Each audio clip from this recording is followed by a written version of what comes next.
Today we are diving into the world of verbs to explore the difference between regular and irregular forms. Whether you have just started out or looking to refine your English skills, this is the place to be.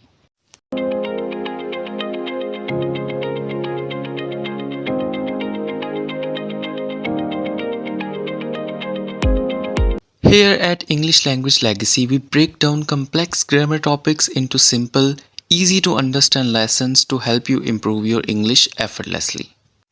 First, let's see what regular verbs are. Regular verbs are verbs that follow a consistent pattern when forming their past tense and past participle forms. This pattern involves adding a specific ending, usually ed, to the base form of the verb. Because they follow predictable rules, they are easier to learn and use correctly. Now let's look at how regular verb works. Basically, there is a base form of verb. The base form is the simplest form of verb, such as walk, play or jump. It is the form that you find in the dictionary. Then we form the past tense and past participle. To form both the past tense and past participle of regular verbs, you simply add ed to the base form. For example, walk becomes walked, play becomes played, jump becomes jumped. This rule applies regardless of whether you are talking about a completed action in the past tense or a verb used in the perfect tenses. There are certain spelling rules for regular verbs as well. While most regular verbs simply require adding ed, there are some specific spelling rules to follow. The first one is verbs ending in e. Just add d instead of ed. For example, love becomes loved, dance become danced. The second one is when the verbs ending in a consonant, for example y. So you change the y to I and add ed. For example, cry becomes cried and carry becomes carried. The third rule is verbs ending in a single consonant following a single vowel. Now if your verb is ending with a consonant letter and before that consonant letter there is a vowel in that word, basically you double the consonant and add ed.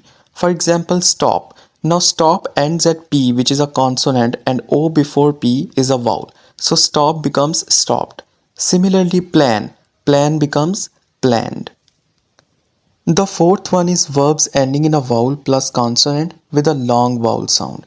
In this case, you do not double the consonant, we just add ed. For example, the verb clean.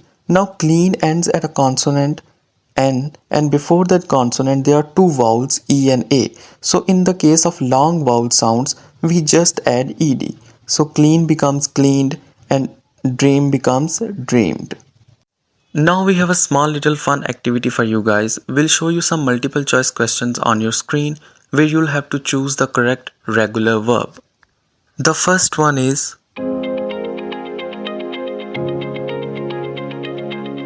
the correct answer for this is helped. Now let's have a look at the second.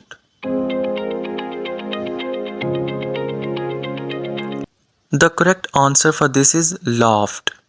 Now let's have a look at the third MCQ question.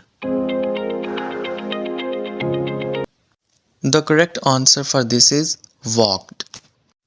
Now let's move on to irregular verbs. Irregular verbs are verbs that do not follow the standard rules for forming the past tense and past participle.